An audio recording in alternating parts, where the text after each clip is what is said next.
Tanjung, habitat, subsuku, dialek, Melanesia.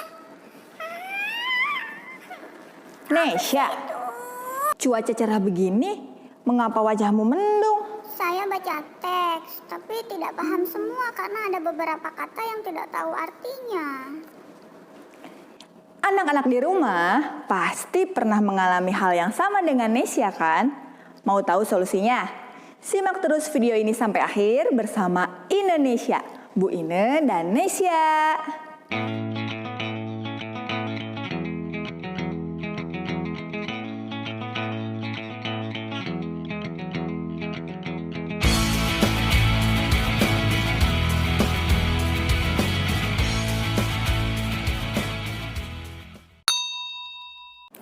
Assalamualaikum warahmatullahi wabarakatuh. Salam sejahtera bagi kita semua. Apa kabar anak-anakku semuanya? Semoga kalian tetap sehat, tetap semangat, dan berhubung pandemi ini belum berakhir, tolong tetap terapkan protokol kesehatan 5M. Sebelum kita mulai, marilah kita berdoa sesuai dengan agama dan keyakinan masing-masing. Berdoa dimulai. Selesai. Pada video kali ini, kita akan membahas tentang makna kata sulit dan juga tentang gaya. Diharapkan setelah menyimak video ini, anak-anakku semua bisa menemukan makna kata-kata sulit sebagai informasi baru bagi kalian dan juga tentang macam-macam gaya serta pengaruhnya terhadap benda. Tapi sebelum itu semua, supaya lebih semangat, kita tepuk PPK dulu yuk. Religius, nasionalis, mandiri, gotong royong, integritas. Tepuk tangan dong untuk kita semua. Di poin tepuk PPK tadi ada poin mandiri. Nah, diharapkan setelah menyimak video ini, anak-anak bisa secara mandiri menemukan makna kata-kata sulit dan juga menemukan berbagai macam contoh, macam-macam gaya dan juga pengaruhnya dalam kehidupan sehari-hari. Oh iya Nesya, tadi Nesya menyebutkan ada kata habitat, tanjung, dan lain-lain.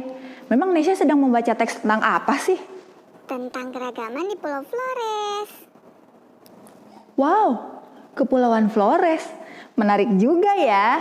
Coba supaya Bu Ine tahu dan juga teman-teman yang ada di rumah tahu, bacakan teksnya secara lengkap ya. Siap. Kita baca sama-sama yuk. Pulau Tanjung Bunga nan cantik. Mungkin tidak banyak yang tahu bahwa nama Kepulauan Flores berasal dari bahasa Portugis yaitu Copa de Flores yang memiliki arti Tanjung Bunga. Sesuai dengan namanya, kepulauan ini memang begitu cantik dan indah. Keindahan pantainya tidak kalah dengan pantai yang terdapat di Bali atau Lombok. Belum lagi ada Taman Nasional Komodo yang menjadi tempat hidup komodo. Taman nasional ini merupakan satu-satunya habitat asli komodo yang hanya ditemukan di Indonesia. Ada banyak suku yang mendiami Kepulauan Flores. Suku-suku tersebut antara lain Nagakeo, Larantuka, Ngada, Ende, Rio, Sikakrowemuhang, Manggarai, Riung, Alor, Pantar, Dawan, Tetun, Kemak, Marae, Rote, Sumba, dan Sabu. Setiap suku kemudian memiliki lagi beberapa sub-suku bangsa. Setiap suku memiliki perbedaan fisik dan unsur-unsur kebudayaan lainnya yang membedakannya dengan suku lain di kepulauan yang sama. Ada suku yang lebih menunjukkan ciri-ciri fisik sebagai orang Melayu. Ada pula yang lebih menunjukkan ciri-ciri fisik Melanesia, seperti halnya suku di Papua.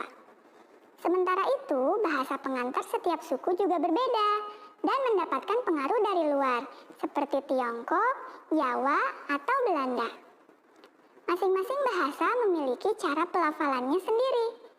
Tiap-tiap subsuku juga memiliki dialek yang berbeda. Hal ini tentunya semakin memperkaya jumlah bahasa daerah di Indonesia. Ngomong-ngomong, menurut Nesya, kata-kata sulit apa sih yang terdapat dalam teks tersebut? Tanjung, habitat, subsuku, Melanesia, dan dialek. Oh, oke. Baik anak-anakku semua, kali ini Bu Ina akan memberitahu cara untuk menemukan makna kata-kata sulit sebagai informasi baru nih bagi kalian.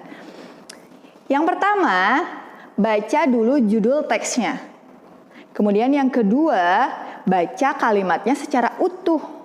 Kalimat yang dimaksud adalah kalimat yang di dalamnya terdapat kata-kata sulit tersebut.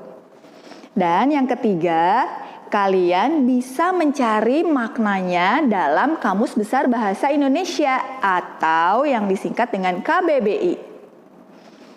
Bagi anak-anakku yang tidak memiliki KBBI di rumah, tenang saja. Di era digital seperti ini, KBBI sudah bisa diakses secara online melalui situs www.kbbi.kemdikbud.go.id. Sekarang kita coba mencari makna satu kata ya. Pertama, masuk dulu ke alamat website www.kbbi.kemdikbud.go.id. Tunggu sampai laman pencarian muncul. Lalu masukkan kata-kata yang ingin kita cari tahu maknanya. Contohnya kata Tanjung. Nah, tidak menutup kemungkinan satu kata nanti akan memiliki banyak sekali arti. Contohnya seperti kata Tanjung ini. Ada 5 arti kata untuk kata Tanjung. Yang perlu kita lakukan adalah baca dulu semua artinya, lalu kita pilih satu makna yang terkait dengan teks yang kita baca. Berhubung tadi kita sedang membaca tentang Pulau Flores, maka dari kelima makna ini yang paling berkaitan maknanya adalah makna yang pertama, yaitu tanah atau ujung atau pegunungan yang menganjur ke laut atau ke danau. Bagaimana anak-anakku? Apakah semuanya sudah bisa? Bagaimana Nesya? Apakah sekarang sudah paham? Alhamdulillah, sekarang Alhamdulillah. Silakan untuk kata-kata selanjutnya atau kata-kata lain, silakan dicoba sendiri ya. Berbicara soal Flores nih, Ibu jadi ingat waktu itu pernah mendapatkan oleh-oleh dari Flores tuh, berupa kain tenun. Anak-anak di rumah atau Nesya nih, siapa yang tahu bagaimana sih cara membuat kain tenun? Penasaran kan? Mari kita simak video berikut ini. Dalam video tersebut, tampak seorang penenun kain sedang membuat kain tenun menggunakan alat tenun. Menurut anak-anak di rumah atau menurut Nesya nih, kira-kira mengapa ya alat tenun tersebut bisa bergerak? Betul ya, karena didorong dan ditarik oleh penenun kain. Nah, di dalam IPA, istilah dorongan ataupun tarikan terhadap benda disebut dengan gaya. Di masa pandemi seperti ini, Ibu yakin kita semua pasti lebih banyak beraktivitas di rumah ataupun di sekitar rumah. Nah, ternyata tanpa kita sadari, aktivitas sehari-hari kita itu melibatkan gaya. Contohnya seperti pada video-video berikut ini. Itulah contoh pengaruh gaya terhadap benda. Nah, secara umum, macam-macam gaya dibedakan menjadi 6 macam. Yang pertama adalah gaya pegas. Gaya pegas ini merupakan gaya yang terjadi akibat dorongan ataupun tarikan pada benda elastis. Contohnya seperti ini. Yang kedua adalah gaya otot. Gaya otot adalah gaya yang timbul akibat aktivitas otot, baik otot manusia maupun otot hewan. Contohnya seperti ini.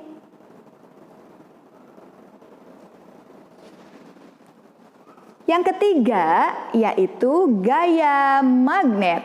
Nah, gaya magnet ini merupakan gaya yang timbul akibat adanya tarikan ataupun dorongan dari benda magnet. Contohnya seperti ini. Dan yang keempat adalah gaya gravitasi. Ini pasti sudah tidak asing lagi ya. Gaya gravitasi merupakan gaya tarik bumi. Contohnya seperti ini.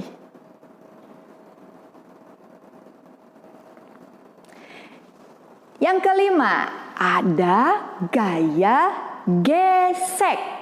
Nah, gaya gesek ini merupakan gaya yang timbul akibat permukaan dua buah benda yang saling bersentuhan.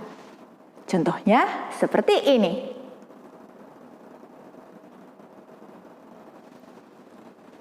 Dan yang terakhir adalah gaya listrik. Nah, gaya listrik ini merupakan gaya yang timbul akibat benda yang bermuatan listrik.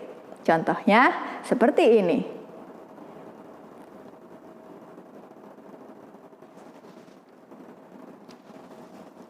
Untuk mempermudah kita mengingat macam-macam gaya, Ibu punya singkatan khusus yaitu Gastot masih geli. Bagaimana anak-anak di rumah dan juga Nesya? Anak-anak, Nesya kemana? Perasaan tadi di sini. Nesya? Dari mana? Tadi Nesya mencoba mencari makna kata secara mandiri. Tapi Nesya tetap memperhatikan Bu Ibu. Benar. Coba, kalau memang menyimak dari awal sampai akhir, kali ini kita belajar tentang apa saja sih? Cara mencari makna kata sulit bisa dengan membaca judulnya, membaca kalimatnya secara utuh, atau mencari di KBBI.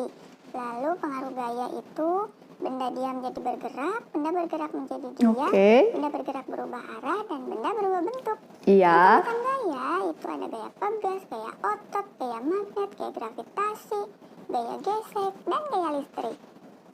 Wah, luar biasa. Tepuk tangan dong untuk Nesya dan juga untuk anak-anak hebat dimanapun kalian berada.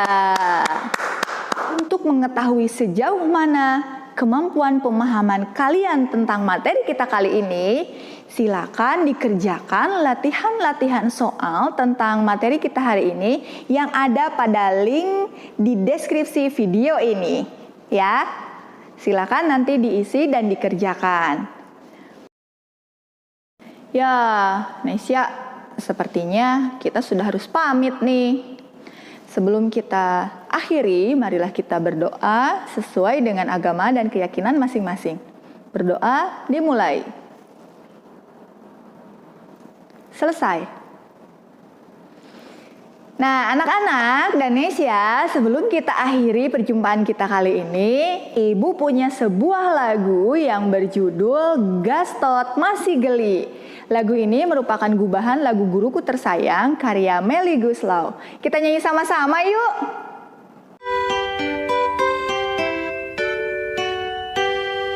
Halo kawan semua, mari kita belajar macam-macam gaya di dunia.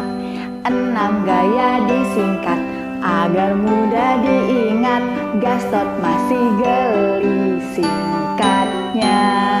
Pertama gaya pegas, 2 gaya otot, ketiga adalah gaya magnet, keempat gravitasi, 5 gaya gesek, terakhir adalah gaya listrik. Gastot masih geli, Gastot masih geli, Gastot masih geli singkatnya. Dengan berakhirnya lagu ini, berakhir pula kegiatan kita kali ini. Terima kasih bagi yang sudah menyaksikan video ini dari awal sampai akhir. Sampai jumpa di video-video berikutnya bersama Indonesia.